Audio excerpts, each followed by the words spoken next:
ആ തമിഴത്തി കണ്ട് അവരോട് കാര്യങ്ങൾ ചോദിച്ചപ്പോൾ അവൾ പറഞ്ഞു, സാർ സുലൈമാൻ ഇപ്പം എൻ്റെ കൂടെയൊന്നുമില്ല, അവൻ തമിഴ്നാട്ടിലെ നെയ്വേലി ഭാഗത്ത് എവിടെയോ ഒരു പെൺകുട്ടിനെ, ഒരു സ്കൂളിൽ പഠിക്കുന്ന പെൺകുട്ടിനെ കല്യാണം കഴിച്ച് അവിടെ താമസിക്കുകയാണ്, എനിക്കറിയില്ല സാർ അതിനെക്കുറിച്ചിട്ട്, അവിടെയാണ് താമസിക്കുന്നത് എന്ന് പറഞ്ഞു. അവളുടെ വീട് എവിടെയാണെന്ന് ചോദിച്ചപ്പോൾ ആ വീട് അവളുടെ പെൺകുട്ടിയുടെ വീടൊക്കെ എനിക്ക് ഏകദേശം സ്ഥലം അറിയാം സാർ എന്നും പറഞ്ഞു. അപ്പോൾ ആ മറ്റേ തമിഴത്തി നമ്മൾ ജീപ്പിൽ കയറ്റി, നമ്മുടെ വനിതാ പോലീസിൻ്റെ ജീപ്പിൽ, അങ്ങനെ വനിതാ പോലീസിൽ ഉള്ളതിൻ്റെ പേരിൽ അവരെ ജീപ്പിൽ കയറ്റി. പണ്ടൊക്കെ നമുക്ക് ഇതേമാതിരിക്ക് കളവ് കേസിലെ പ്രതികളെ, സ്ത്രീകളെയൊക്കെ നമ്മൾ തമിഴത്തികളൊക്കെ പിടിക്കുമ്പോഴും സ്നാച്ചിങ് ടീമിനെയൊക്കെ പിടിക്കുമ്പോഴും ഇതേപോലെയൊക്കെ കൊണ്ടുവരാറുണ്ട്, സ്റ്റേഷനിൽ പിടിച്ച് കൊണ്ടുവരാറുണ്ട്, ചോദ്യം ചെയ്യാറുണ്ട്, വിട്ടയക്കാറും കാര്യങ്ങളൊക്കെ ഉണ്ട്. ഇന്നത്തെ കാലത്ത്, വർത്തമാന കാലത്ത് ഇപ്പോൾ ഇതേമാതിരിക്ക് പിടിച്ചു കൊണ്ടുവരാനോ അല്ലെങ്കിൽ ചോദ്യം ചെയ്യാനോ കൂടുതൽ സമയം കൈവശം കസ്റ്റഡിയിൽ വെക്കാനൊന്നും പറ്റില്ല. അങ്ങനെ സാഹചര്യങ്ങളൊക്കെ കാലങ്ങളൊക്കെ മാറി മാറി പോകുന്നതല്ലേ. എന്തായാലും ഞങ്ങൾ ആ സ്ത്രീയെ പിടിച്ചു കൊന്നു. കാരണം സുലൈമാനെ, കണ്ണമ്പ്ര സുലൈമാൻ ജയിലിൽ ചാടി മോഷണം നടത്തിക്കൊണ്ടിരിക്കുന്ന ഒരു കുപ്രസിദ്ധ കുറ്റവാളിയെ കിട്ടാൻ നമ്മളുള്ള മാർഗ്ഗമല്ലേ നമ്മൾ സ്വീകരിക്കുന്നത്. അപ്പോൾ അതിൻ്റെ പേരിൽ ആ സ്ത്രീയെ നമ്മൾ വനിതാ പോലീസിൻ്റെ സഹായത്തോടെ തന്നെ കയറ്റി സ്റ്റേഷനിൽ കയറ്റി, മറ്റേ ജീപ്പിൽ കയറ്റി കൊണ്ടുവന്ന് സ്റ്റേഷനിൽ കൊടുന്നു. പിറ്റേ ദിവസം സുധീർ സാർ, അന്നത്തെ SI ചേലക്കര SI സുധീർ സാറായിരുന്നു. ഇപ്പോൾ സുധീർ സാർ DYSP ആയിട്ട് തൃശ്ശൂർ ജില്ലയിൽ എവിടെ വർക്ക് ചെയ്യുന്നുണ്ട്. സുധീർ സാർ ഒന്നിച്ച് ഞാനും സുധീർ സാറും ഞങ്ങൾ 2-3-4-5 പേര് സ്ക്വാഡിലുള്ളവർ കൂടിയിട്ട് ഈ സ്ത്രീയുമായി വനിതാ പോലീസ് കൂടിയിട്ട് ഇവിടുന്ന് മറ്റേ കടലൂരിലേക്ക് പുറപ്പെട്ടു, നെയ്വേലിക്ക് പുറപ്പെട്ടു. നെയ്വേലി ചെന്ന് പല ഗ്രാമങ്ങളിൽ പലയിടത്തിലും ഈ സ്ത്രീ കാണിച്ചു തന്ന സ്ഥലത്ത് അന്വേഷിച്ചു. ആ വീട്ടിൽ അവിടെ പരസ്യമായി അന്വേഷിച്ചപ്പോൾ സുലൈമാൻ ഈ പെണ്ണുമായിട്ട് അവിടെ നിന്ന് പോയിരുന്നു, നെയ്വേലിയിൽ തന്നെ ഉള്ളിലെ ഏതോ ഭാഗത്ത് താമസിക്കുകയാണെന്നൊക്കെ വിവരം കിട്ടി. അങ്ങനെ ആ ഭാഗത്ത് ചെന്നിട്ട് ഇപ്പോൾ സുലൈമാനെ അന്വേഷിക്കാൻ ആ ഭാഗത്ത് വന്നിട്ട് പല സ്ഥലങ്ങളിലും അന്വേഷിച്ചു. പക്ഷേ അപ്പോൾ ആ സമയത്ത് ഈ പെണ്ണ് ഗർഭിണിയാണ് എന്ന് മനസ്സിലായി. സ്കൂളിൽ പഠിക്കുന്ന പെണ്ണായിരുന്നു, 10ാം ക്ലാസ്സിലിട്ട് 9ാം ക്ലാസ്സിലിട്ട് പഠിക്കുന്ന പെൺകുട്ടിയായിരുന്നു. ആ പെൺകുട്ടിയാണ് ഇപ്പോൾ ഗർഭിണിയായിരിക്കുന്നത്. സുലൈമാൻ ഏകദേശം 1966 സുലൈമാൻ്റെ ജനനം എന്നാണ് എൻ്റെ ഒരു ഓർമ്മ. ഞാൻ ഡേറ്റ് ഓഫ് ബർത്തൊക്കെ ഞങ്ങൾ ചോദിക്കുമല്ലോ. ഇപ്പോൾ അവന് 60 വയസ്സൊക്കെ ആയിട്ടുണ്ടാവും ഏകദേശം. ആ സുലൈമാൻ 2009 ഈ പറഞ്ഞ പോലെ കല്യാണം കഴിച്ച് കുട്ടിയൊക്കെ ആയിട്ടിരിക്കുന്നത്. കണ്ടാൽ ചെറുപ്പക്കാരനായ പോലെ തോന്നുന്നവരാണ് സുലൈമാൻ. കൃത്യമായിട്ടും ജനിച്ചന്ന് പോലും പറഞ്ഞ ഒരു മൈനറായിരിക്കുമ്പോൾ തന്നെ മോഷണം തുടങ്ങിയിട്ടുള്ള ആളാണ്, ഇന്നും മോഷണമാണ്. അപ്പോൾ സുലൈമാനെ അങ്ങനെ കുറിച്ച് അന്വേഷിച്ച്, അപ്പോൾ ഗർഭിണിയാണ് സാർ, അപ്പോൾ ട്രീറ്റ്മെൻറ്റിൽ എവിടെയെങ്കിലുമൊക്കെ പോകുന്നുണ്ടാവും എന്നുള്ള വിവരം കിട്ടി. എവിടെയാണ് താമസിക്കുന്നത് എന്നുള്ളൊരു ഐഡിയ ഇല്ല. ഞങ്ങൾ പണിക്ക് എത്തിയിട്ട് 2-3 ദിവസമായി. പല സ്ഥലങ്ങളിലും അന്വേഷിച്ച് നടന്നു. അങ്ങനെ ഒരു ദിവസം ഒരു പ്രസവാശുപത്രിയിൽ ഞാൻ കയറിയതാണ്, ഒരു ഗവൺമെൻറ് പ്രസവാശുപത്രിയിൽ. ഞാനും വേറൊരു പോലീസുകാരനും കൂടിയിട്ട് പ്രസവാശുപത്രിയിൽ ഇതിൻ്റെ രേഖകളും കാര്യങ്ങളൊക്കെ ആയി പേരൊക്കെ അന്വേഷിച്ചിട്ട് പോയതാണ്. പ്രസവാശുപത്രിയിൽ കയറിയപ്പോൾ എൻ്റെ അമ്മ, എൻ്റെ ജീവിതത്തിൽ ഇതുപോലെ സ്മെല്ല് ദുർഗന്ധം ഉണ്ടായിട്ടില്ല. അങ്ങനെ ഭയങ്കര ദുർഗന്ധമായിരുന്നു. എന്ത് ഒരു വല്ലാത്ത, ഞാൻ ഓടി വാർഡിൽ ഓടി പുറത്ത് ചാടി വേഗം പുറത്തേക്ക് വന്നിട്ട് ഒരു ഓട്ടോറിക്ഷയിൽ കയറിയിരുന്നു. ആ ഓട്ടോറിക്ഷക്കാരോട് കാര്യങ്ങളിങ്ങനെ പറഞ്ഞപ്പോൾ ഓട്ടോറിക്ഷക്കാരൻ പറഞ്ഞു, സാർ അതിനൊരു പണിയുണ്ട്, ഇവിടുത്തെ തലൈവരെ പോയാൽ ഈ നാട്ടിലുള്ള ഏത് ആളുകളെയും അറിയും, അപ്പോൾ അവരെ പോയി കഴിഞ്ഞാൽ നിങ്ങൾക്ക് വേണ്ട സഹായങ്ങൾ തലൈവർ ചെയ്തു തരും. തലൈവരുടെ വീട് എവിടെ വെച്ചു? തലൈവരുടെ വീട് ഇവിടുന്ന് കുറച്ചങ്ങ് മാറി പോകണം, ഞാൻ കൊണ്ടുപോകാം സാർ, എനിക്ക് വാടക തന്നാൽ മതി. ശരി. ഞാൻ ആ പോലീസുകാരനും കൂടിയിട്ട് ഇതിൽ കയറി നേരെ തലൈവരുടെ വീട്ടിലേക്ക് പോയി.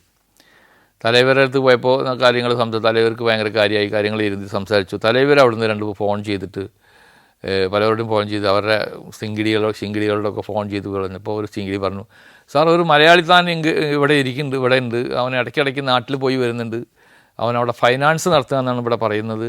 ഇവിടുത്തെ ഈ പള്ളിവാസലിലേക്ക് ഒരാളാണ്, പള്ളിവാസൽ എന്നാണ് പറയുക, ഈ മുസ്ലിം പള്ളികൾക്ക് പള്ളിവാസലൊക്കെ പോകുന്നത് കാണുന്നുണ്ട് എന്നൊക്കെയുള്ള വിവരങ്ങളൊക്കെ പറഞ്ഞു. അവൻ ഇന്ന ഭാഗത്താണ് താമസിച്ചിരുന്നു എന്നുള്ളത് പറഞ്ഞു. അപ്പോൾ അവനെ തലവരെത്തി വിളിച്ചു വരുത്തി. എന്നിട്ട് അവനോട് കാര്യങ്ങൾ ചോദിച്ചപ്പോൾ അവൻ പറഞ്ഞു, ഞാൻ കാണിച്ചു തരാം വീട് എന്ന് പറഞ്ഞു. അങ്ങനെ അവനുമായിട്ട് പോലീസുകാർ പോയി. കാരണം ഈ പോയ ടീമിൽ എന്നെ മാത്രം സുലൈമാനെ അറിയാം. കാരണം ഞാൻ ഇതിന് മുമ്പ് സുലൈമാനെ പിടിച്ചിട്ടുണ്ട്. അപ്പോൾ എന്നെ അറിയുള്ളൂ, ബാക്കിയുള്ളവരെ അറിയില്ല. അപ്പോൾ എൻ്റെ പേരിൽ എനിക്ക് നേരിട്ട് സുലൈമാൻ്റെ അടുത്തേക്ക് പോകാൻ പറ്റില്ല. ഞങ്ങൾ പോയ വണ്ടിയിലൊക്കെ തമിഴ്നാട് രജിസ്ട്രേഷൻ പുതിയ സ്റ്റിക്കറൊക്കെ ഒട്ടിച്ചിട്ട് ഞങ്ങൾ പോയിരിക്കുന്നത്. കേരള രജിസ്ട്രേഷൻ കണ്ടു കഴിഞ്ഞാൽ സുലൈമാൻ എസ്കേപ്പ് ആവുന്നുള്ള 2 ലക്ഷം. അതുകൊണ്ട് ഇങ്ങനെയുള്ള യാത്രകളൊക്കെ പോകുമ്പോൾ, കള്ളന്മാരെ പിടിക്കാൻ പോകുമ്പോൾ മിക്കവാറും നമ്മൾ ആ സ്റ്റേറ്റിലെ നമ്പറൊക്കെ ഒട്ടിച്ചിട്ടാണ് പോകുക, ഒരു ഡ്യൂപ്ലിക്കേറ്റ് നമ്പർ ഒട്ടിച്ച് പോകും. അതൊക്കെ അന്വേഷണത്തിൻ്റെ ഭാഗമായിട്ട് ചെയ്യുന്ന കാര്യങ്ങളാണ്. അപ്പോൾ എന്തായാലും ഇതേമാതിരി തമിഴ്നാട് രജിസ്ട്രേഷൻ നമ്പറൊക്കെ ഒട്ടിച്ചിട്ടാണ് പോയിരിക്കുന്നത്. അപ്പോൾ ഞാൻ വണ്ടിയിലിരുന്നു, അവർ പോയപ്പോൾ അവർ വന്ന് പറഞ്ഞു, സാറേ അവിടെ താമസിച്ചിരുന്നു, ഇപ്പോൾ അവൻ അവിടെ നിന്ന് മാറി വേറൊരു ഭാഗത്താണ് താമസിക്കുന്നത്, ആ വീടിൻ്റെ ലൊക്കേഷൻ ഏകദേശം കിട്ടിയിട്ടുണ്ട്, അവിടേക്ക് പോവുകയാണ് എന്ന് പറഞ്ഞു. അങ്ങനെ സുധീർ സാറിൻ്റെ നേതൃത്വത്തിൽ ഈ വണ്ടിയിൽ ഞങ്ങൾ പോയി. ഞാനൊരു 100 മീറ്റർ ഇപ്പുറത്ത് വണ്ടിയിട്ട് ഞാൻ അതിൽ കിടന്നു. കാരണം എൻ്റെ തലവട്ടം എവിടെയെങ്കിലും കണ്ടു കഴിഞ്ഞാൽ പിന്നെ അവനെ ആ പരിസരത്ത് പിന്നെ കാണില്ല. കാരണം എന്നെ അറിയുന്നതിൻ്റെ പേരിൽ പോലീസാണെന്ന് മനസ്സിലാകുന്നതിൻ്റെ പേരിലാണ് പറയുന്നത്, വേറെ മറ്റതൊന്നുമല്ല. കാരണം എന്നെ അറിയും, മറ്റുള്ളവരെ അറിയില്ലല്ലോ. അങ്ങനെ ഇവരെല്ലാവരും അങ്ങോട്ട് പോയി ഇവനെ കണ്ടു. ഇവനെ കണ്ടതിന് ശേഷം ഒരു വീട്ടിൽ ഇവനെ കണ്ടപ്പോൾ എന്നെ സുധീർ സാർ അഷ്റഫെ ഒരുത്തനെ കിട്ടിയിട്ടുണ്ട്. അഷ്റഫിൻ്റെ പറഞ്ഞ ഫോട്ടോയിൽ ഏകദേശം സാദൃശ്യമുള്ള ഒരുത്തനാണ്, പക്ഷേ അവൻ സമ്മതിക്കുന്നില്ല, അവൻ വെറും തമിഴ് മാത്രമേ പറയുന്നുള്ളൂ. അഷ്റഫ് ഒന്ന് വന്ന് നോക്ക്, അവനാണോ ഒന്ന് നോക്ക് എന്ന് പറഞ്ഞു. സുധീർ സാർ പറഞ്ഞു. ഞാൻ വേഗം കാറിൽ നിന്ന് ഇറങ്ങി നേരെ ഓടിച്ചെന്ന് അവിടെ ചെന്ന് ഇവർ ലോക്ക് ചെയ്ത് പിടിച്ച് നിർത്തിയിരിക്കുക. ഞാൻ ഇവരുടെ അടുത്ത് ചെന്നപ്പോൾ സുലൈമാൻ ഒരു ചെറിയൊരു വീട്, ചെറിയൊരു ഓടിട്ട് തമിഴ്നാട്ടിൽ പറയില്ല, ഒരു കോമ്പറായിട്ടുള്ളൊരു ഓട്ട് വീട്ടിൽ ഇവൻ്റെ ഭാര്യയുണ്ട്, ഇവനുമുണ്ട്. വീട്ടിനും മറുത്ത് നല്ലൊരു പൾസർ പുതിയ മോട്ടോർ സൈക്കിൾ നിൽക്കുന്നുണ്ട്. ഒരു സെറ്റപ്പിൽ അവൻ ഇങ്ങനെ വാടകയ്ക്ക് താമസിക്കുകയാണ്. ഞാൻ കണ്ടുവിടുമ്പോൾ അവൻ യാതൊരു ഭാവവ്യത്യാസവും ഇല്ലാണ്ട് എന്നോട് തമിഴിൽ കുറേ പറഞ്ഞു. ഞാൻ അവൻ്റെ കഴുത്തിങ്ങനെ പിടിച്ച് തലയ്ക്കൊരു മുത്തം കൊടുത്തു. സന്തോഷം കണ്ട്, കാരണം അതൊരു സ്റ്റൈൽ അങ്ങനെ ചെയ്താൽ അതിനോട് ചേർത്ത് പിടിച്ചു. സുലൈമാനെ കണ്ണ എന്ന് പറഞ്ഞിട്ട് ഇങ്ങനെ ചേർത്ത് പിടിച്ചു. അപ്പോഴും അവൻ തമിഴാണ് പറയുന്നു.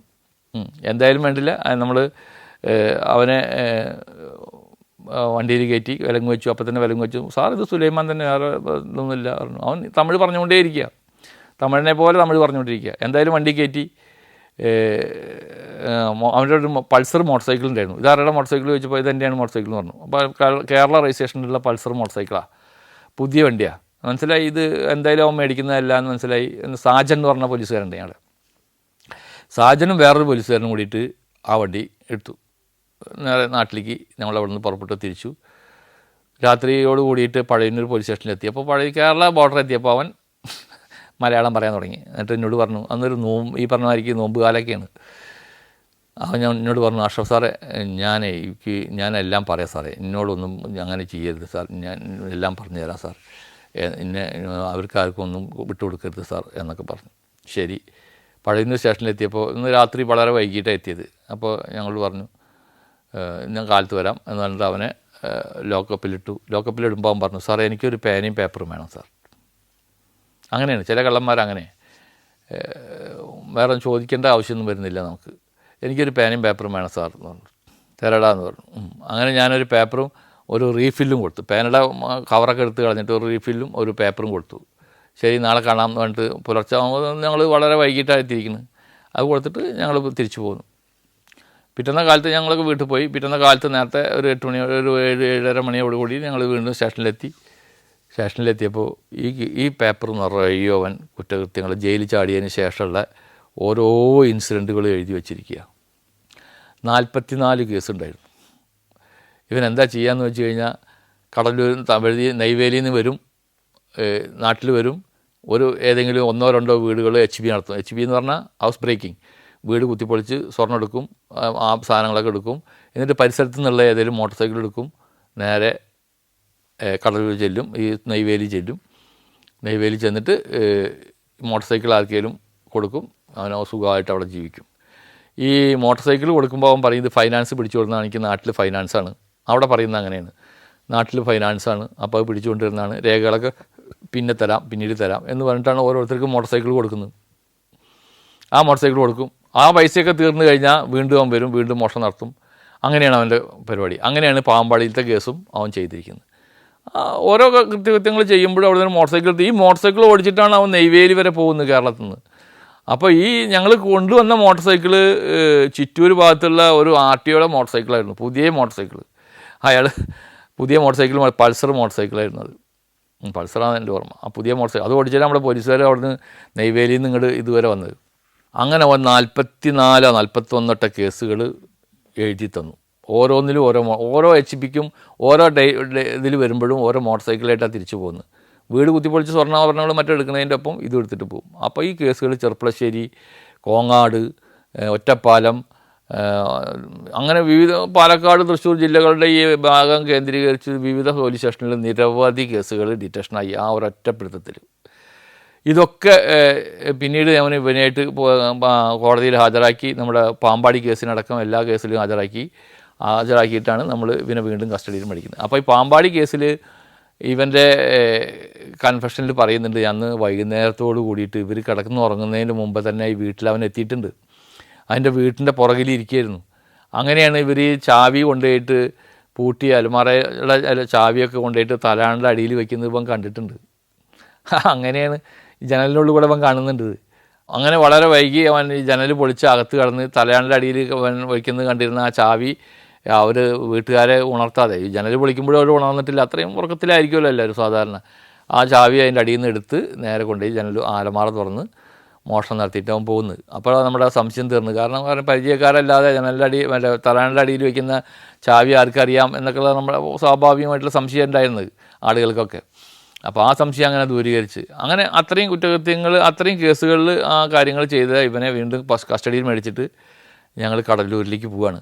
പോകുമ്പോൾ ഈ 32 മോട്ടോർ സൈക്കിൾ ഉണ്ടായിരുന്നു മോഷണം നടത്തിയത്, കേരളത്തിൽ നിന്ന് മോഷണം നടത്തിയത്. AR ക്യാമ്പിൽ നിന്ന് വലിയ ഫുൾ ലെങ്ത് ബോഡിയുള്ള വലിയ ലോറിയും വിളിച്ചിട്ടാണ് ഞങ്ങൾ ഈ പറഞ്ഞ നെയ്വേലിയിലേക്ക് പോയത്. നെയ്വേലി പോയി ഓരോ മോട്ടോർ സൈക്കിളും എടുത്ത് കാണിച്ചു തന്ന ആളുകൾ, വിറ്റ ആളുകളെടുത്ത് മേടിച്ച് ആ ആളുകളെ കണ്ട് അവരെടുത്ത് ആ ഓരോ മോട്ടോർ സൈക്കിളും ലോഡ് ചെയ്ത് ഒക്കെ നെയ്വേലി ലിഗ്നേറ്റ് കോർപ്പറേഷൻ്റെ അകത്തുള്ള ഒരു കെട്ടിടത്തിൽ ഞങ്ങൾക്ക് വേണ്ട സൗകര്യങ്ങളൊക്കെ അന്നത്തെ വിശ്വംഭര സാറ് ചേലക്കര CI വടക്കാഞ്ചേരി CIക്കായിരുന്നു ചാർജ് അന്ന്. വടക്കാഞ്ചേരി CI വിശ്വംഭര സാറിൻ്റെ ഒരു സുഹൃത്തുമായി ബന്ധപ്പെട്ട് അവിടെ നമുക്കൊരു ബിൽഡിങ്ങൊക്കെ അറേഞ്ച് ചെയ്തിരുന്ന ഒരു കെട്ടിടം, അതിലായിരുന്നു ഞങ്ങൾ ക്യാമ്പ് ചെയ്തിരുന്നത്. അങ്ങനെ ആ ക്യാമ്പ് ചെയ്തിട്ട് ഇവനെ പ്രതിയുമായി ഞങ്ങൾ അന്ന് പ്രതിയെ ഞങ്ങൾക്ക് 10 ദിവസത്തേക്കോ 15 ദിവസത്തേക്കായിട്ട് കസ്റ്റഡി കിട്ടിയിട്ടുണ്ട്. അതിന് ഇത്രയും കേസിൻ്റെ അന്വേഷണം നടത്തുന്നതിൻ്റെ പേരിൽ അത്രയും ദിവസത്തേക്ക് കിട്ടിയിട്ടുണ്ട്. 10 ദിവസത്തേക്കാണ് തോന്നുന്നുണ്ട് കിട്ടിയത്. ആ പ്രതിയായിട്ട് പോയിട്ട് ഓരോ ആളുകളെയും കണ്ടെത്തി 33 മോട്ടോർ സൈക്കിൾ റിക്കവറി നടത്തിയിട്ട് AR ക്യാമ്പിൻ്റെ ഈ ഫുൾ ലെങ്ത് ബോഡി ലോറിയിൽ കയറ്റി അടുക്കി ക്ലിയർ ആക്കിയിട്ടാണ് ഞങ്ങൾ അവിടുന്ന് മാസ്റ്ററായി ഒക്കെ തയ്യാറാക്കി ക്ലിയറാക്കി കൊണ്ടുവന്ന് അതിൽ കുറേ സ്വർണ്ണാഭരണങ്ങൾ കടലൂർ ഭാഗത്തുള്ള ഒരു സേട്ടിൻ്റെ അവിടേക്ക് വിറ്റിരുന്നു. ഈ സേട്ടിനെ പിടിക്കാൻ ഞങ്ങൾ പലപ്പോഴും അന്ന് പോയിട്ടും പിന്നീട് പോയിട്ടും നടന്നില്ല.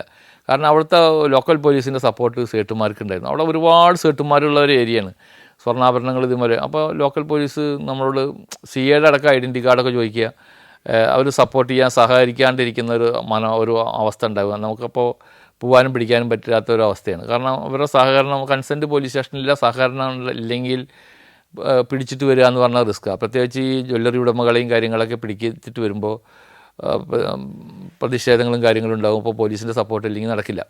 CRPC പ്രകാരം കൺസെൻറ്റ് പോലീസ് സ്റ്റേഷനിലെ പോലീസുകാർ അല്ലെങ്കിൽ ആ SHO നമ്മൾക്ക് വേണ്ട സഹായങ്ങൾ ചെയ്തു തരണം എന്നാണ് നിയമം. പക്ഷേ അന്ന് അവർ സഹകരിച്ചില്ല, നമുക്ക് വേണ്ട സൗകര്യങ്ങൾ ചെയ്തു തന്നില്ല, അതിലെന്താ തെളിവ്, അങ്ങനെ കാര്യങ്ങളൊക്കെ നമ്മൾ ഒഴിവാക്കണം എന്നുള്ള കണ്ടീഷനിലാണ്. അങ്ങനെ നമുക്ക് പിടിക്കാൻ പറ്റിയില്ല. പക്ഷേ ഞങ്ങൾ ലൊക്കേറ്റ് ചെയ്തിട്ടുണ്ടായിരുന്നു, ഇയാളുടെ വീടും ഇയാളുടെ ജ്വല്ലറിയും ഒക്കെ ഞങ്ങൾ ലൊക്കേറ്റ് ചെയ്തിട്ടുണ്ടായിരുന്നു. Slovenia, Montenegro, Serbia, Panama. സഞ്ചാരം വോളിയം നമ്പർ 13 ഫുൾ HDയിലുള്ള ഈ അപൂർവ ദൃശ്യയാത്രാ വിവരണ ശേഖരം സ്വന്തമാക്കാൻ 9995444222 എന്ന നമ്പറിലേക്ക് സഞ്ചാരം എന്ന് SMS ചെയ്യൂ. ഞങ്ങൾ ഈ വാഹനങ്ങളുമായി തിരിച്ച് കേരളത്തിലെത്തി പ്രതിയെ കോടതിയിൽ ഹാജരാക്കി, വാഹനങ്ങളെല്ലാം കോടതിയിൽ ഹാജരാക്കി തിരിച്ച് അതാത് ആളുകൾക്ക് വാഹനങ്ങളൊക്കെ വിട്ടുകൊടുത്തു. ശേഷം ഈ സ്വർണ്ണ റിക്കവറി നടത്തുന്നതിന് പിന്നീട് പല ശ്രമങ്ങളും നടത്തിയിട്ട് നമുക്ക് കിട്ടിയില്ല. ഇതിലെ പിന്നീട് ആംസസാർ CI ആയിരിക്കുമ്പോഴാണെന്ന് എൻ്റെ ഓർമ്മ, ഒരു ദിവസം മറ്റൊരു കേസിൻ്റെ അന്വേഷണത്തിന് ഞങ്ങൾ തമിഴ്നാട് പോയി വരുമ്പോൾ ഞാൻ CS പറഞ്ഞു, സാറേ കടലൂർ അന്ന് പോണ്ടിച്ചേരി ഭാഗത്ത് എവിടെയോ ഞങ്ങൾ പോയിട്ട് വരികയായിരുന്നു, കടലൂർ ഭാഗത്ത് നിന്ന് നമുക്കൊരു റിക്കവറി നടത്താണ്ട്, സുലൈമാൻ്റെ റിക്കവറി നടത്താണ്ട് നമ്മൾ അന്വേഷിക്കുന്ന കേസിലെയാണ്, അതിലെ സേട്ടിനെ പിടിക്കാനുണ്ട് എന്ന് പറഞ്ഞു. അങ്ങനെ ഞങ്ങൾ അന്ന് പോലീസ് സ്റ്റേഷനിൽ പോവാതെ പുലർച്ചെ നേരം വെളുക്കുന്നതിന് മുമ്പ് ഈ ലൊക്കേറ്റ് ചെയ്ത വീടിൻ്റെ ഭാഗത്തേക്ക് പോയി. ആ വീട് പൂട്ടി കിടക്കുക. അപ്പോൾ അവിടെയൊക്കെ സേട്ടുമാരിങ്ങനെ വാടകയ്ക്ക് താമസിക്കുന്ന സേട്ടുമാരുടെ വീടുകളും കാര്യങ്ങളൊക്കെയാണ്, ഗ്രാമങ്ങളുണ്ട്. ഞങ്ങളൊരു ഇന്നോവ കാറിലാണ് പോയിരിക്കുന്നത്. അങ്ങനെ അവിടെ പതിയിരുന്നു. അങ്ങനെ പുലർച്ചെ അയാൾ വന്ന് വാല് തുറന്ന് പുറത്തേക്ക് വരുന്നുണ്ട്, ഒരു കുടം വെള്ളം എടുക്കുന്നു, പൈപ്പിൽ നിന്ന് വെള്ളം പിടിക്കുന്നു, പല്ല് തേക്കുന്നു, അങ്ങനെ അകത്തേക്ക് പോകണം. അപ്പോൾ ഞങ്ങൾ എന്ത് കരുതി പിടിക്കാം, നേരെ ഇടിച്ച് അകത്തേക്ക് കയറി ഒരു ഗ്രൗണ്ട്, ഒരു ഒഴിഞ്ഞ പറമ്പിൻ്റെ ഭാഗത്ത് ഞങ്ങളുടെ വണ്ടി ഇട്ടിരുന്നു. നേരെ ഞങ്ങൾ രണ്ടുപേരും, ഞാനും ഷെയ്ഖ് എന്ന് പറഞ്ഞ നമ്മുടെ സ്ക്വാഡിലുള്ള പോലീസുകാരനും കൂടി അകത്ത് കയറിയിടുമ്പോൾ ഇയാൾ സെറ്റിയിലിരുന്ന് പല്ല് തേക്കുക, ഭാര്യ അവിടെ താഴത്ത് കിടക്കുന്നുണ്ട്, മറ്റൊരു മകൻ ഇരുന്നിട്ട് അതും അവിടെ സെറ്റിയിലിരുന്ന് TV കാണുന്നുണ്ട്. നേരെ പോയിട്ട് ഇയാളെ പിടിച്ചു വിടുമ്പോൾ ബഹളായി. ഇയാൾ ഡോറിങ്ങോട്ട് കിടക്കുന്ന സമയത്ത് ഇയാൾ പിടി ചെയ്തു. ഡോറിൻ്റെ ഒരു ഡോറ് ഞങ്ങൾ അവർ തുറന്നിട്ടുണ്ടായിരുന്നുള്ളൂ. അതിൻ്റെ ഉള്ളിലൂടെ ഞങ്ങൾ കാത്ത് കിടന്ന് തിരിച്ചിങ്ങോട്ട് വരുമ്പോൾ ഇയാൾ മൊത്തം ഡോറിൽ അങ്ങ് പിടിച്ചു, അങ്ങോട്ടും ഇങ്ങോട്ടും വലിച്ചാൽ കിട്ടാണ്ടായി. ഇയാൾ വലിച്ചാൽ കിട്ടുന്നില്ല, ബഹളം വയ്ക്കാൻ തുടങ്ങി. എങ്ങനെ നോക്കിയിട്ടും കിട്ടുന്നില്ല. നമ്മൾ ഇക്ലിയാക്കുക എന്ന് പറയില്ലേ, ഞങ്ങൾ അങ്ങനെയൊക്കെ ചെയ്തിട്ടും നമുക്ക് ഇയാളെ വലിച്ചാൽ കിട്ടുന്നില്ല. ഭയങ്കര പിടിയും വലിയായി. അവസാനം സുധീർ സാർ ഓടിക്കൊണ്ട് വന്നിട്ട് ഈ ഡോറിൻ്റെ മറ്റേ ടവർ ബോൾട്ട് താഴ്ത്തിക്കൊണ്ട് ഇട്ടപ്പോൾ ലോക്ക് വിട്ട് അയാളെ പുറത്തേക്ക് ചാടി. അങ്ങനെ ബലം പ്രയോഗിച്ച് അയാളെ പുറത്തിറക്കി കാറിൻ്റെ ഗ്ലാസിൻ്റെ ഗ്യാപ്പിലൂടെ തന്നെ അയാൾ ഉള്ളിലേക്ക് തള്ളി. ഞങ്ങൾ അവിടുന്ന് എത്രയും പെട്ടെന്ന് എസ്കേപ്പായി നാട്ടിലെത്തി. പിന്നെ അവിടെ നിന്ന് കഴിഞ്ഞാൽ ജനങ്ങൾ കൂടി പിന്നെ പ്രശ്നങ്ങളുണ്ടാവും, കാര്യങ്ങളൊക്കെ ഉണ്ടാവും. അത് പിന്നെ സേട്ടുമാർ കൂടും, പോലീസ് അവർക്ക് സപ്പോർട്ടാവും, നമുക്ക് അവിടെ മറ്റൊന്നും ചെയ്യാൻ പറ്റാണ്ടാവും. അങ്ങനെ ഞങ്ങൾ നാട്ടിലെത്തി. ഇവിടെ അവൻ്റെ പേരിൽ 411 എന്ന് പറഞ്ഞു കഴിഞ്ഞാൽ കളവ് മുതൽ മേടിക്കുന്ന ആളുകളൊക്കെയാണ് നമുക്ക് ആ സെക്ഷൻ ഇട്ട് കൊടുത്തിട്ട് കളവ് മുതൽ മേടിക്കുന്ന ആളുകളെ ആ കുറ്റകൃത്യം ചെയ്തതായിട്ട് നമ്മൾ കാണിച്ചിട്ടാണ് അങ്ങനെ കോടതിയിൽ ഹാജരാക്കി. മറ്റ് സഹകരണങ്ങളും കാര്യങ്ങളും അവൻ്റെ ഭാഗത്ത് നിന്നുണ്ടായില്ല. പിന്നീട് ആ റിക്കവറി കുറച്ച് ഭാഗം പാർഷ്യലി റിക്കവറി നടത്താൻ പറ്റി. അവനവനെ കോടതിയിൽ ഹാജരാക്കി കേസിലെ പ്രതിയാക്കി. ആ കണ്ണമ്പ്ര സുലൈമാൻ്റെ അവൻ എഴുതി തന്ന 40 കേസുകളും അവൻ്റെ കേസുകളെല്ലാം അവൻ സ്വന്തമായിട്ട് വാദിക്കുക. അതാണ് അവൻ്റെ ഒരു പ്രത്യേകത, കണ്ണമ്പ്ര സുലൈമാൻ്റെ പ്രത്യേകത. അവൻ്റെ കേസിന് മറ്റ് കോടതിയിലൊന്നുമില്ല. അവൻ ഓരോ പോയിൻറ്റുകൾ വെച്ച് സാറേ ഞാൻ വക്കീലിന് വെറുതെ പൈസ കൊടുത്തിട്ട് അല്ലെങ്കിൽ സർക്കാർ വക്കീൽ പറയുമ്പോൾ അവർക്ക് തോന്നിയ പോലെ പറയാം. ഞാനാകുമ്പോൾ 2 പോയിൻറ്റ് ചോദിച്ച് എനിക്ക് ക്ലിയർ ആക്കിയാൽ മതി. പക്ഷേ സാർ എന്നെ ഈ കേസിൽ ഭയങ്കരമായിട്ട് കുടുക്കിയെന്ന് പിന്നീട് അവൻ എന്നെ കാണുമ്പോൾ പറയേണ്ടതായിട്ടുണ്ട്. കാരണം അവന് ആ കേസുകളൊക്കെ അവൻ വാദിച്ചു ഒറ്റയ്ക്കുക. പക്ഷേ ആ കേസിലൊക്കെ അവന് ശിക്ഷ കിട്ടി, എല്ലാ കേസുകളും. കാരണം എല്ലാം പ്രോപ്പർട്ടി ഉണ്ട്. പിന്നെ ബാക്കിയുള്ളതിനൊക്കെ നമ്മൾ ഈ എല്ലാത്തിനും ഇവൻ്റെ കൺഫെഷൻ പ്രകാരം ഒരു 27 റിക്കവറിക്ക് അനുസരിച്ചുള്ള ഒരു മഹസർ എഴുതി തയ്യാറാക്കിയിരുന്നു. ആ മഹസർ ശരി നല്ലൊരു എവിഡൻസ് ആയിട്ട് എല്ലാ കോടതികളും കണ്ടു. ഒരു ഡിസ്കവറി മഹസർ നമ്മൾ എഴുതി തയ്യാറാക്കിയിരുന്നു. കാരണം എന്നെ കൂട്ടിക്കൊണ്ടുപോയാൽ മോഷണം നടത്തിയ വീട് കാണിച്ചതാന്നൊക്കെ പറഞ്ഞിട്ട് ആ വീടിൻ്റെ ഒരു മഹസർ. അപ്പോൾ ആ വീടിന് ആ സംഭവത്തിൻ്റെ ഒരു കേസുകളായിട്ട് നമുക്ക് പിന്നീട് ബോധ്യപ്പെടുന്നു. അങ്ങനെയൊക്കെയുള്ള കാര്യങ്ങളൊക്കെ വെച്ചിട്ട് എന്തായാലും കേസുകൾ മൊത്തം ആ കേസുകളുമായി റിക്കവറി നടത്തിയ കേസുകളൊക്കെ ശിക്ഷിച്ചു. കേസുകൾ ശിക്ഷിക്കുകയാണെന്ന് പറഞ്ഞാലും ഈ മോട്ടോർ സൈക്കിൾ എടുത്ത കേസുകളൊക്കെ മിക്കവാറൊക്കെ 379 നോർമൽ ഓർഡിനറി തെഫ്റ്റാണ്. അതിനൊക്കെ മാക്സിമം കിട്ടുക 1.5 വർഷം 2 വർഷം. അപ്പോൾ ഒരു കേസിന് 1.5 വർഷം കിട്ടിയ അല്ലെങ്കിൽ 2 വർഷം കിട്ടിയ അല്ലെങ്കിൽ ഒരു HB എന്ന് പറഞ്ഞു കഴിഞ്ഞാൽ ഹൗസ് ബ്രേക്കിംഗ് കേസിനോ അല്ലെങ്കിൽ നോർമൽ ഓർഡിനറി തെഫ്റ്റ് കേസിനൊക്കെ 2 വർഷം 3 വർഷമോ അല്ലെങ്കിൽ 1.5 വർഷമൊക്കെ കിട്ടിക്കഴിഞ്ഞാൽ അതിൻ്റെ ഏറ്റവും മാക്സിമം എത്ര വർഷമാണോ അതാണ് അവനുള്ള ശിക്ഷ. അതിൽ അവൻ്റെ റിമാൻഡ് കാലാവധി കുറച്ച് കഴിയും.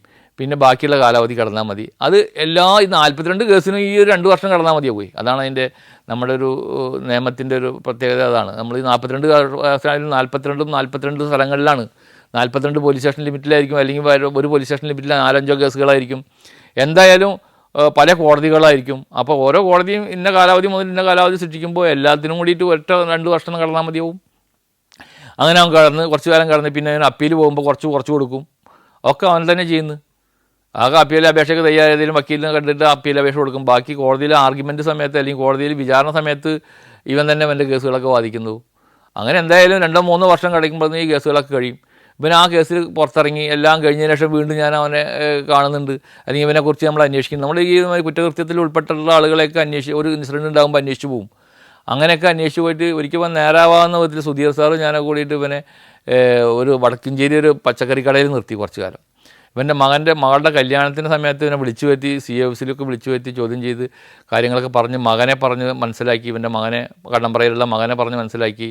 മറ്റേ തമിഴ്നാട്ടിലെ ഭാര്യ അവിടെ വേറെ ഉണ്ട്, അത് പറഞ്ഞ് ഇതിനെ പറഞ്ഞ് മനസ്സിലാക്കി കാര്യങ്ങൾ ഇനി ഉണ്ടാവില്ല എന്നൊക്കെ പറഞ്ഞ് അവിടെ ഒരു കടയിലൊക്കെ നിർത്തി. പിന്നെ അവൻ ആലുവേ പോയിട്ടൊരു കടയിലൊക്കെ നിന്നു. പിന്നെ വീണ്ടും അവനെ പല കേസുകളിലും വീണ്ടും പിടിച്ചു. വീണ്ടും അവൻ കേസ് തന്നെ ചെയ്തുകൊണ്ടിരിക്കും. അവനൊരു ഹാബിറ്റ്, അവനൊന്നും ജീവിതത്തിൽ ഒരിക്കലും മാറില്ല. പിന്നെ ഞാൻ പറഞ്ഞ മാതിരി ഇപ്പം 10-60 വയസ്സുണ്ടാവും, ഇപ്പോഴും അവൻ കേസിൽ നിന്ന് ഒഴിവായിട്ടുണ്ടാവില്ല. ഇപ്പോഴും അവൻ കുറ്റകൃത്യം ചെയ്തുകൊണ്ടേയിരിക്കും. ഇപ്പോൾ ഏതാ ജയിലിൽ നിന്ന് എനിക്കറിയില്ല. ഇപ്പോൾ ഏതെങ്കിലും ജയിലിലായിരിക്കും, അല്ലെങ്കിൽ ഏതെങ്കിലും കുറ്റകൃത്യങ്ങളിൽ ഏർപ്പെട്ടിട്ട് ഇങ്ങനെ നടക്കുന്ന ആളായിരിക്കും. ഇവനൊക്കെ നമ്മൾ പുറത്തുള്ള സമയത്ത് നമ്മൾ കള്ളന്മാരെ പിടിക്കാനൊക്കെ വരെ സഹായങ്ങൾ നമ്മൾ ചെയ്യും. കാരണം ഇപ്പോൾ തൃശ്ശൂർ പൂരം നടക്കുമ്പോൾ ഇവനെ അടക്കമുള്ള കുറേ കള്ളന്മാർ നമ്മൾ അറിയാവുന്ന കള്ളന്മാരൊക്കെ വിളിച്ചു വരുത്തിയിട്ട് അവിടെ കൊണ്ടുവന്നിട്ട് മറ്റുള്ള കള്ളന്മാരെ ആരെങ്കിലും പുറത്തിറങ്ങിയിട്ടുണ്ടോ, അവിടെ നാട്ടിൽ വന്നിട്ടുണ്ടോ എന്നുള്ള കാര്യങ്ങളൊക്കെ നോക്കിയിട്ട് നമ്മളെ നിരീക്ഷണം. അപ്പോൾ നമുക്ക് ഒരാളെ നിരീക്ഷിച്ചാൽ മതി. അവരുടെ നിരീക്ഷണത്തിൽ മറ്റുള്ളവരെ ആരെങ്കിലും പുറത്ത് സ്ട്രേഞ്ചേഴ്സ് കള്ളന്മാരെ വന്നിട്ടുണ്ടെങ്കിൽ നമുക്ക് അറിയാൻ പറ്റും. അങ്ങനെ അവർ പ്രിവെൻറ്റീവ് അറസ്റ്റ് നടത്താനൊക്കെ ഉപയോഗിക്കും. അങ്ങനെയൊക്കെയുള്ള കാര്യങ്ങൾ ഉപയോഗിക്കും. പക്ഷേ ഇവൻ ഏത് കാലത്തും ഇത് എനിക്കൊരു എൻ്റെ സർവീസ് കയറിയ കാലം മുതൽ ആദ്യം തിരുവില്ലാമല വളരെ 98-97 കാലഘട്ടത്തിൽ തിരുവില്ലാമല ഭാഗത്ത് ഒരു മോഷണം നടത്തിയിട്ടാണ് ആദ്യം പിടിക്കുന്നത്. പിന്നെ അവിടുന്ന് ഇങ്ങോട്ട് 2009 ഈ മോഷണം നടത്തി പിടിക്കുന്നത്. പിന്നെ അതിന് ശേഷം പല പോലീസ് സ്റ്റേഷനിലും പിടിച്ചതായിട്ട് പേപ്പറിൽ ഇങ്ങനെ കാണും. ഇവന് കളവ് തന്നെ. ഇപ്പോൾ 60 വയസ്സുണ്ട്, ഇപ്പോഴും ജീവിച്ചിരിക്കുന്നുണ്ടെങ്കിൽ അല്ലെങ്കിൽ ഇപ്പോഴും ജയിലിൽ അല്ലെങ്കിൽ ഇപ്പോഴും മോഷണമായിരിക്കും അവൻ്റെ കാര്യം. അതാണ് കണ്ണമ്പ്ര സുലൈമാൻ എന്ന് പറഞ്ഞ കുപ്രസിദ്ധ കുറ്റവാളിയുടെ നമ്മൾ പിടിച്ചിട്ടുള്ള കേസും കാര്യങ്ങളൊക്കെ. അങ്ങനെ നിരവധി കേസുകളിൽ 100 കണക്കിന് കേസുകളുള്ള പ്രതിയാണ് കണ്ണമ്പ്ര സുലൈമാൻ. അനങ്ങണ്ട 4 പുറം പോലീസുണ്ട്, അനങ്ങിയ പണി കിട്ടും എന്ന് പറഞ്ഞു. അപ്പോൾ ഞങ്ങൾ പോകുമ്പോൾ ഈ പറച്ചിൽ മാത്രമേ ഉള്ളൂ. കാരണം വെപ്പണമൊന്നും കൈപ്പിടിച്ചിട്ടില്ല, വെപ്പണമൊന്നും ഇല്ല, ഒരു കയ്യിൽ ഒരു സാധനമില്ല, നമ്മുടെ ചങ്കൂറ്റം മാത്രമേ ഉള്ളൂ. കാരണം നമ്മൾ 4 പുറം പോലീസുണ്ട്, അനങ്ങിയ അലക്കി കളയും മിണ്ടരുത് എന്നൊക്കെ പറഞ്ഞ് അവനെ ഭീഷണിപ്പെടുത്തി അവിടെ നിന്ന് എണിച്ചു. ഞാൻ അവനെ പിടിച്ചു. അപ്പോഴേക്കും ബാക്കിലൊന്നും ഡോറില്ല എന്ന് പറഞ്ഞപ്പോൾ അവർ ഓടിയിട്ട് വന്നു, അകത്തേക്ക് കയറി. ഇവർ ഈ കുപ്പി പൊട്ടിച്ച് താങ്ങി തന്നാൽ നമ്മുടെ പണി തീർന്നു. ഞാൻ അവനെ പിടിച്ചു, മറ്റൊരു 2 പേരും വന്നിട്ട് അതിൽ ഓരോരുത്തരെയും പിടിച്ചു. പിന്നെ ഒരാൾ ബാലൻസ് ഉണ്ട്, അവനെയും കൂടി ഞാൻ പിടിച്ചു. അപ്പോൾ പുറത്ത് നാറയും പോലീസ് വളഞ്ഞിട്ടുണ്ട് എന്നുള്ളൊരു ഇതിൻ്റെ മുകളിൽ അവർ അനങ്ങാതിരുന്നത്. പുറത്തേക്ക് ഇങ്ങോട്ട് ഇറങ്ങിക്കഴിഞ്ഞപ്പോൾ പോലീസില്ല എന്ന് അവർക്ക് മനസ്സിലായി.